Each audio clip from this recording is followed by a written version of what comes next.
Imagine buying your dream home, only to realize your neighborhood is ruled by a power-hungry HOA president who treats it like her personal kingdom.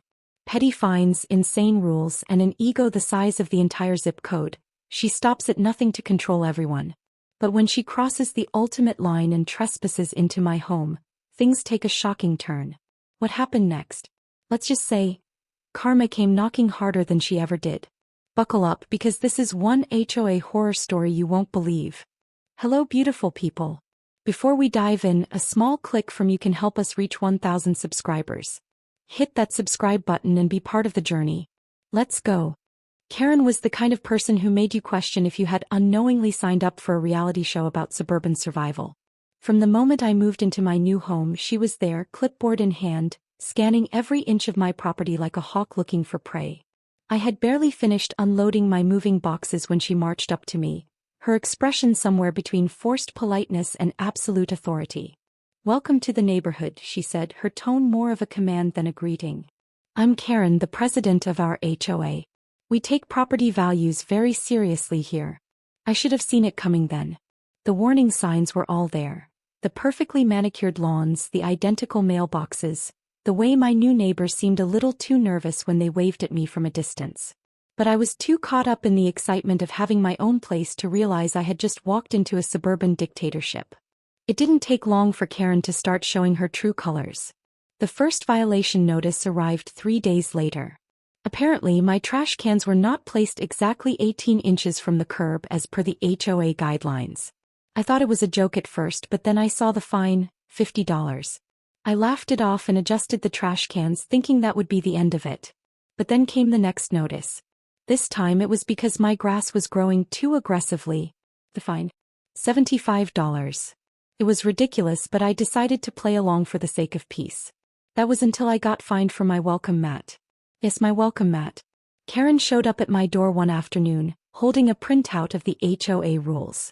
She pointed at my doormat with the seriousness of a Supreme Court judge about to issue a ruling. "That shade of blue is not within the approved HOA color palette." I stared at her, waiting for her to laugh and tell me this was some kind of initiation prank. He didn't. "It's a doormat," I said, still hoping she would hear how absurd she sounded.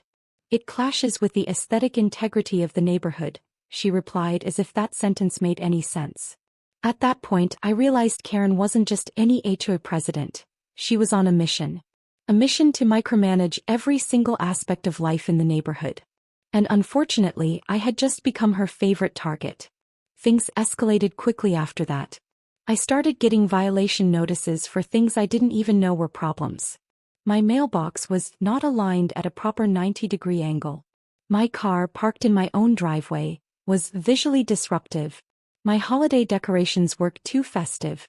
Karen wasn't just enforcing rules. She was making them up as she went along. It was like she woke up every morning thinking, "How can I make life more miserable for people today?" One day I caught her standing outside my house, clipboard in hand, taking notes. "Something I can help you with?" I asked. She didn't even flinch. "Your blinds are uneven from the outside.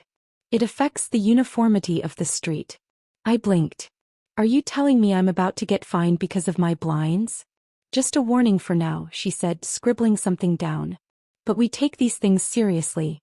That was the moment I knew I had two choices. Either I let Karen bully me into submission or I pushed back. So I decided to push back. I started attending HOA meetings, which, unsurprisingly, were run like a royal court with Karen as the reigning monarch.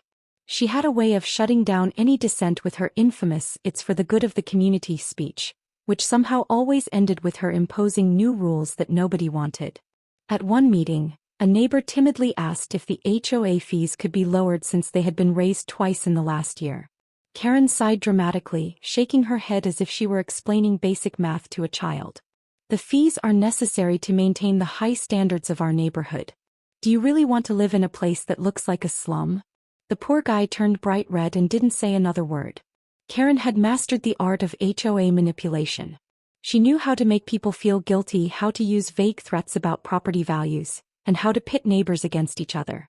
But the more I watched her, the more I realized something was off. It wasn't just about enforcing rules. She was enjoying this. She liked the power. And I wasn't the only one who had noticed.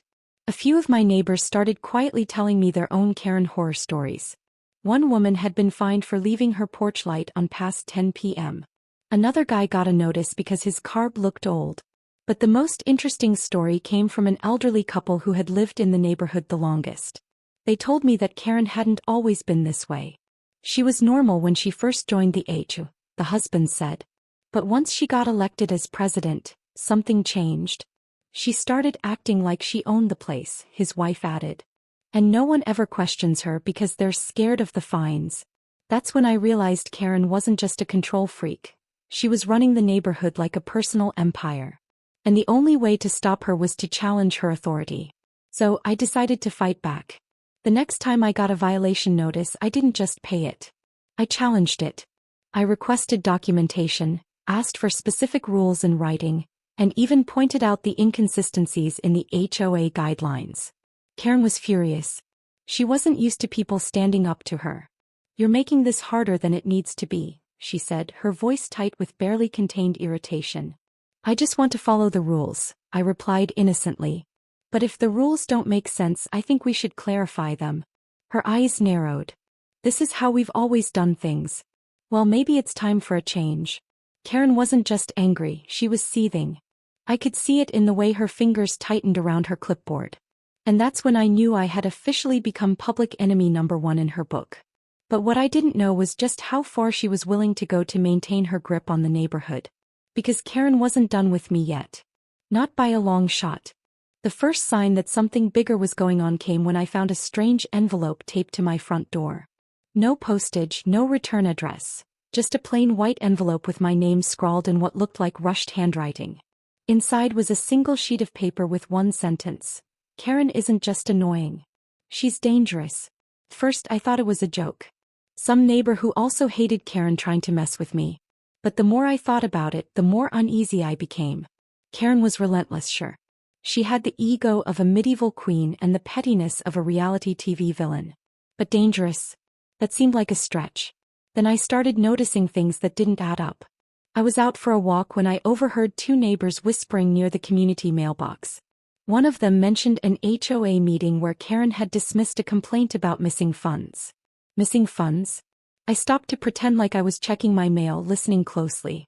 "She shut it down before anyone could ask too many questions," one of them said. "Classic Karen," the other muttered. "I bet she's using the HOA fees to pay for her spa days." That got my attention. Karen had always been militant about fines and fees, but where was all that money going? I decided to do some digging. A few days later, I knocked on the door of my neighbor Tom, the retired accountant who had lived here for over a decade. If anyone knew the history of the HOA's finances, it would be him. He invited me in, and after a bit of small talk, I asked if he had ever seen an official breakdown of where the HOA fees went. He sighed and rubbed his temples. "You're not the first person to ask that. So what's the deal?" "The deal is that Karen controls everything," he said. "Budgets, spending reports, approvals, you name it. Every time someone asks for financial records, she either delays the request or claims it's confidential HOA business." That sounded suspicious. But I needed proof. So I did what any rational person would do, I snooped. I attended the next HOA meeting, sitting quietly in the back as Karen droned on about neighborhood unity and the importance of keeping up community standards. But when the topic of HOA funds came up, she got visibly tense. A neighbor asked about the rising fees, pointing out that maintenance costs hadn't increased, yet somehow, everyone was paying more. Karen smiled, but her eyes were cold. "We allocate funds where they're needed most. If anyone wants a detailed breakdown, you can file a request through the proper channels." That request was filed 3 months ago, the neighbor pushed back. Karen's smile didn't waver. "These things take time." It was a non-answer, but it confirmed my suspicions. Karen was hiding something. That night, another envelope appeared on my doorstep. This time there was more than just a note inside. There were copies of HOA financial records. Or at least what looked like financial records. There were large sums of money being withdrawn from the HOA account, labeled under vague expenses like community enhancements and administrative costs. But no one in the neighborhood had seen any actual improvements. Even more interesting, some of the payments were going to a business that, when I looked it up, didn't seem to exist. I wasn't dealing with just an overbearing HOA president. I was dealing with a full-blown scam. The next morning I went to confront Karen. She was outside, clipboard in hand, inspecting another neighbor's lawn with her signature look of disapproval. "Karen," I called out. She turned and sighed dramatically. "What now?" I held up the papers. "Care to explain these?" For the first time since I'd met her, Karen looked genuinely caught off guard. But only for a moment. Her expression quickly shifted to amusement. "Where did you get those?" "That's not the question you should be asking." She tilted her head. "You know, snooping into HOA finances is a violation of privacy." I scoffed. "You mean it's a violation of your scam?" Her eyes darkened. "I'd be very careful about throwing around accusations like that." "Oh. Or what?" "You'll fine me for breathing too loud." Karen took a step closer, lowering her voice. "You don't understand how things work around here." I held her gaze. "I understand that you've been using HOA money for things that have nothing to do with this neighborhood." She smirked. "Prove it." Challenge accepted. I started talking to neighbors, gathering as much information as I could. Turns out, Karen had a history of making budget changes without approval, using vague language to cover up expenses, and shutting down anyone who dared question her. A few of us banded together to demand a full audit at the next meeting. Karen tried to shut it down as usual, but this time people weren't backing down. Things got heated. Voices were raised. Karen's carefully curated authority was crumbling in real time. Then she snapped. "This is my neighborhood," she shouted, slamming her hand on the table. Dead silence. Nobody had ever seen her lose control like that. Karen took a deep breath, composing herself. "I mean, I have dedicated years to making this community what it is today.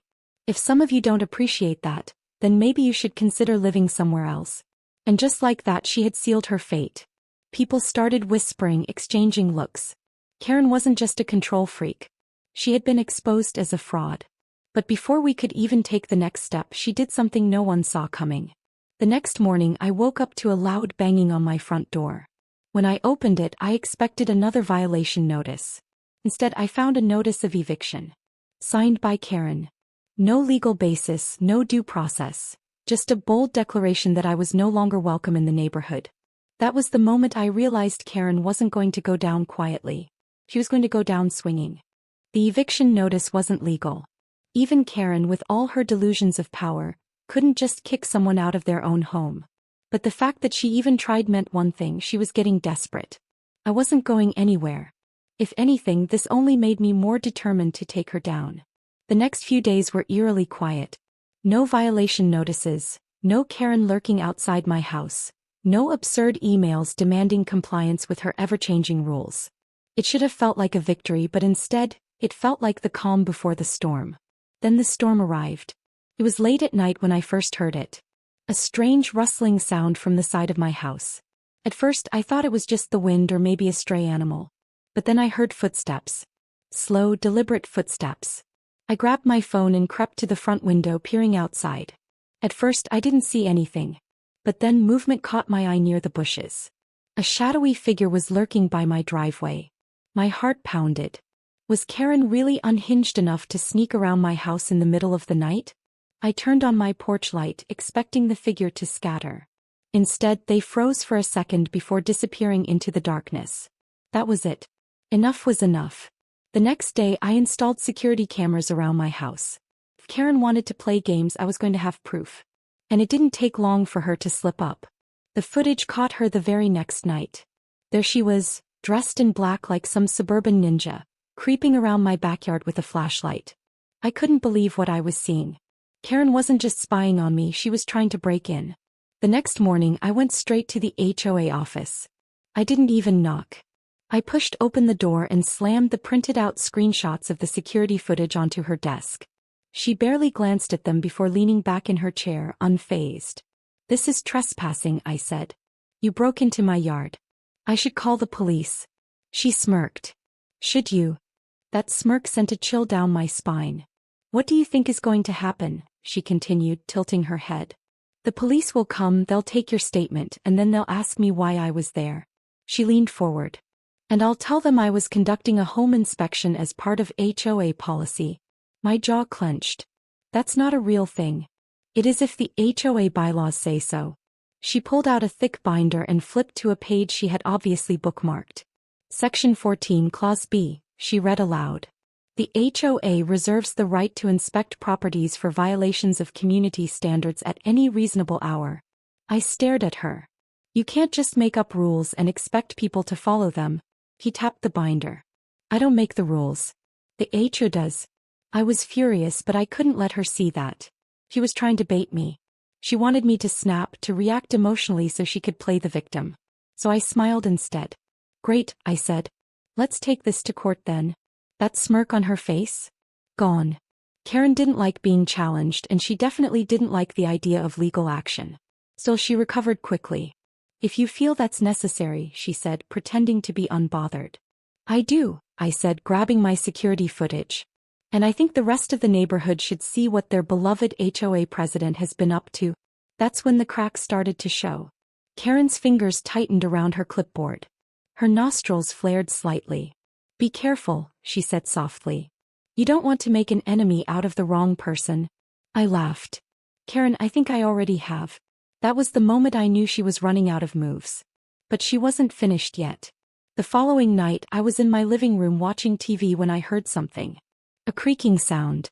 But it wasn't coming from outside. It was coming from inside my house. I froze. My mind raced. Had I locked all the doors? I was sure I had. But then, another noise. The faint sound of something being moved. I grabbed my phone and crept toward the noise, every nerve in my body on high alert. And then I saw her. Standing in the middle of my kitchen like she belonged there. Karen. She was holding a notepad, writing something down. I stared at her, my brain short-circuiting. What the hell? She didn't even flinch. This is an HOA inspection, she said calmly, as if she hadn't just broken into my home. I reached for my phone. I'm calling the cops. That's when she dropped the act. Her expression twisted into something darker. I wouldn't do that if I were you. Oh really? I said, dialing 911. She stepped closer. You think they'll believe you over me? I held up my phone, showing her the security camera app. They'll believe the video of you breaking into my house. That was the moment she realized she had lost. The smugness vanished. Her mouth opened slightly, as if she had just now considered the possibility that maybe, just maybe, she wasn't as invincible as she thought. And then she ran. She bolted out the back door before I could stop her. But it was too late. The cameras had caught everything. I wasted no time. I called the police, sent them the footage, and by the next morning the entire neighborhood knew what she had done. Karen had crossed a line that even her usual manipulation couldn't fix. The reign of HOA terror was finally crumbling. But I had no idea just how far she was willing to go to save herself. The morning after Karen broke into my house, the entire neighborhood was buzzing. The footage had spread like wildfire. Every neighbor, even the ones who had been too scared to speak up before, was now talking about the moment the almighty HOA president had been caught red-handed trespassing. I woke up to a flood of messages from neighbors who wanted to help take her down. Some had their own stories. Secret fines, unauthorized charges, and even threats from Karen to relocate if they didn't comply with her rules. It was clear that Karen had been running the HOA like a mafia boss, and now she was finally being exposed. But there was one big question left. Would she actually face consequences? I got my answer later that afternoon when the police showed up at her house. Karen must have thought she could talk her way out of it. I watched from my porch as she put on her usual fake charm, smiling and gesturing like she was explaining a simple misunderstanding. The officers nodded, listened, and then promptly put her in handcuffs. Her entire demeanor changed in an instant. She shrieked, demanding to know who authorized this arrest, as if she still had control over everything.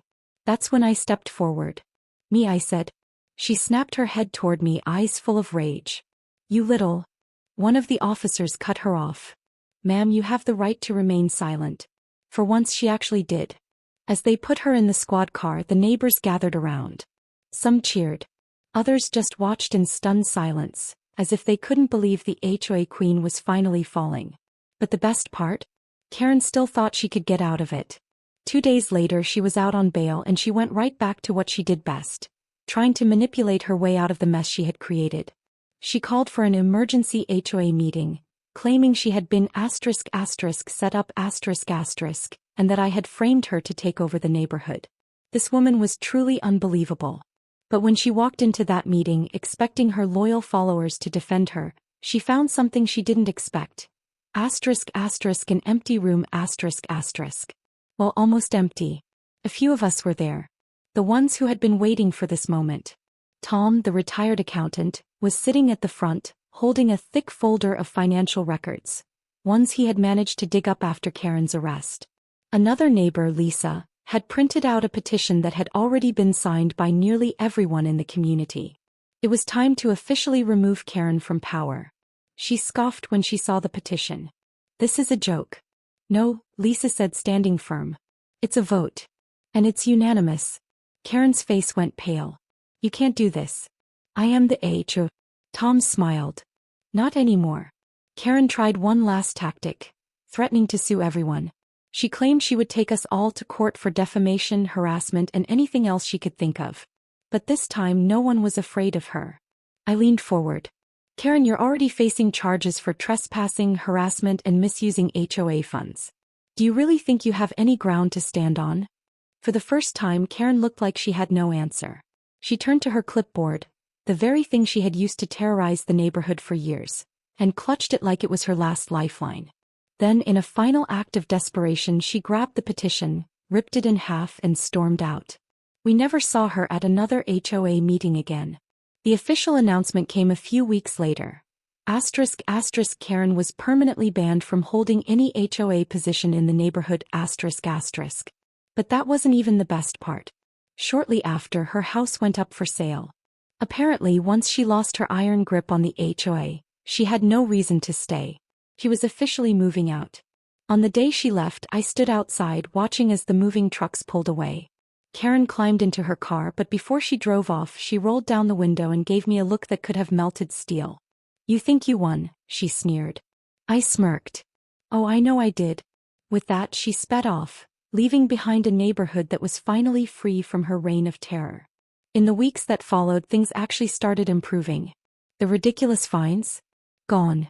The absurd rules? Overturned. The HOA? Under new management. One that actually listened to the community.